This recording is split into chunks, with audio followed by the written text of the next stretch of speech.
kisah Nabi Sulaiman, Nabi yang menjadi anak kandung Nabi Daud alaihissalam, terus juga Nabi yang menjadi Nabi terkaya di antara 25 Nabi lainnya, Nabi yang terbijaksana, Nabi terpintar, Nabi yang paling-paling pokoknya. Jadi pasti pernah seliweran dengar tentang kisah Nabi Sulaiman yang memang kisahnya itu sangat ikonik dan legend banget gitu. Jadi sebelum kita nyampe ke ceritanya, aku bakal menjelaskan nih siapa Nabi Sulaiman. Jadi Nabi Sulaiman itu merupakan anak kandung dari Nabi Daud alaihissalam. Siapa sih Nabi Daud alaihissalam? Nabi Daud alaihissalam adalah raja dari Bani Israel pada masa itu.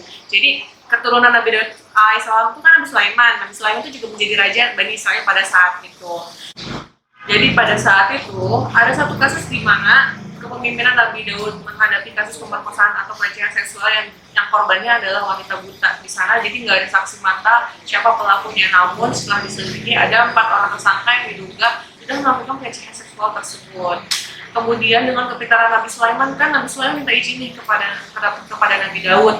Kalau misalkan, wahai ayahku, aku ingin ikut menyelesaikan kasus ini kepada Nabi Daud. Jadi Nabi Daud memberikan izin kepada Nabi Sulaiman untuk menyelesaikan kasus itu. Bagaimana sih cara Nabi Sulaiman untuk menyelesaikan kasus itu? Jadi Nabi Sulaiman melakukan interogasi kepada 4 tersangka yang diduga merupakan pelaku dari kasus tersebut. Satu persatu dipertanyakan, tapi keterangannya itu tetap sama. Mereka tuh menolak menjadi tersangka dan mengatakan bahwa yang melakukan pelecehan seksual tersebut adalah seekor anjing. Wahai Sulaiman, kata mereka berempat. Karena merasa aneh nih Nabi Sulaiman mendengar alasannya, juga mendengar pelaku yang mereka tuduhkan, itu akhirnya cari juga solusi gitu, pertanyaan apa yang membuat mereka akhirnya bisa menjadi tersangka, jawabannya itu bisa jadi tersangka gitu kan. Jadi akhirnya timbullah satu pertanyaan yang menetapkan bahwa ya udah, anjing yang memperkosa perempuan itu berwarna apa? Kepada 4 pertanyaan itu diberikan kepada semua tersangka pada saat itu gitu kan. Dijawablah oleh mereka satu persatu dan ternyata jawabannya itu berbeda. Yang satu ngomong anjingnya berwarna hitam, wahai Sulaiman. Yang kedua ngomong anjingnya berwarna coklat, wahai Sulaiman. Ada juga yang ngomong anjingnya berwarna kuning, wahai Sulaiman. Gitu kan. Dan ternyata inilah yang membuat mereka akhirnya tidak satu garis gitu, tidak satu garis jawabannya, yang menyebabkan mereka berarti mereka benar adalah tersangka. Jadi dengan itu, untuk menyimpulkan mereka menjadi 4 adalah pelaku, itu mereka Nabi Sulaiman tuh mengumpulkan mereka berempat untuk pertanyaan yang tadi itu, jadi warna anjing yang sudah melakukan pelecehan seksual itu apa? Mereka menjawab dengan serempak dengan warna-warna yang mereka ketahui sebelumnya. Disitulah akhirnya Nabi Sulaiman bisa menjatuhi hukuman pada mereka karena sudah terbukti melakukan kesalahan. Itu merupakan salah satu contoh kepintaran yang dilakukan, bukti kepintaran yang dimiliki oleh Nabi Sulaiman. Selanjutnya pada saat Nabi Sulaiman sudah memimpin kerajaan Bani Israel pada saat itu, Nabi Sulaiman itu dikenal dengan Nabi yang memiliki kekayaan yang sangat banyak gitu. Karena salah satu mukjizatnya adalah bisa mengalirkan tembaga. Jadi pada saat itu istananya Nabi Sulaiman alaihissalam itu terbuat dari tembaga, jadi sangat mewah di antara kerajaan-kerajaan lainnya.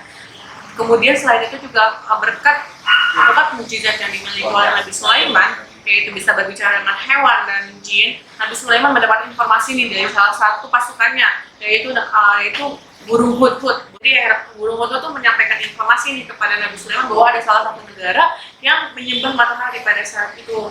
Jadi setelah itu, karena tahu kalau misalkan menyembah matahari itu salah, Nabi Sulaiman mengirimkan surat nih kepada kerajaan tersebut. Kerajaan tersebut yang kita ketahui sekarang adalah kerajaan yang dipimpin oleh Ratu Balqis. Adapun surat yang disampaikan oleh Nabi Sulaiman kepada Ratu Balqis itu tercantum dalam surat An-Naml ayat 29 sampai 31. Jadi kisahnya dengan Ratu Balqis itu dicantumkan dalam surat An-Naml ayat 29 sampai ayat 31.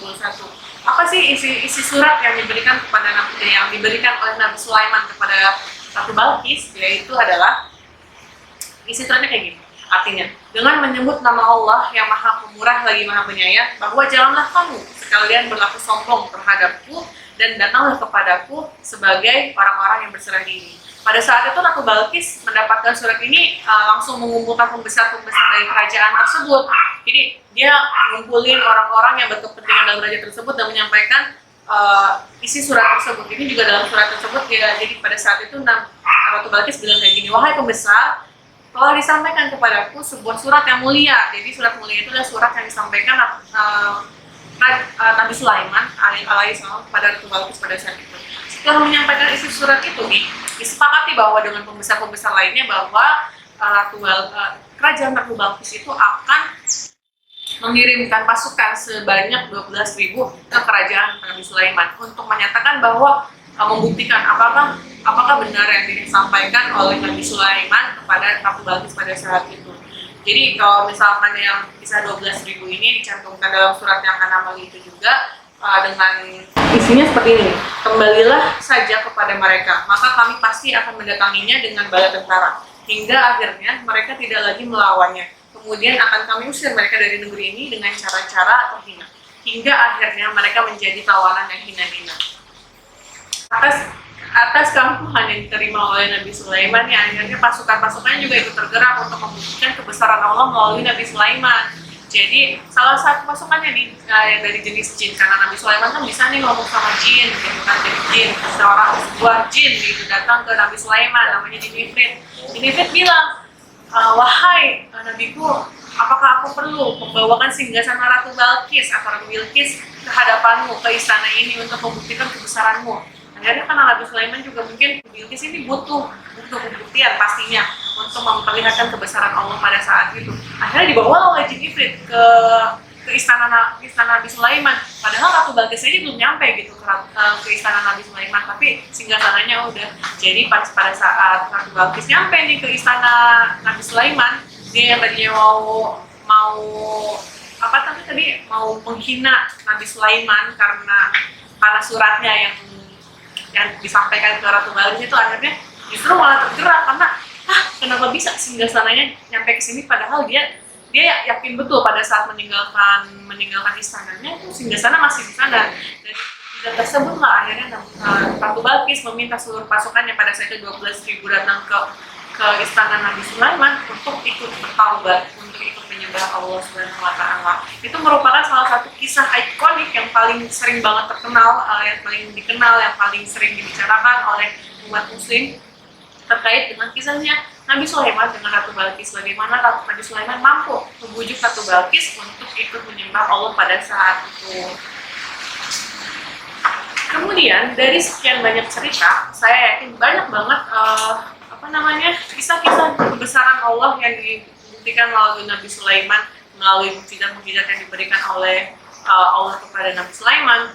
Kemudian juga kisah-kisah Nabi Sulaiman yang bisa berbicara dengan hewan yang tercantum di beberapa ayat surat Al-Quran.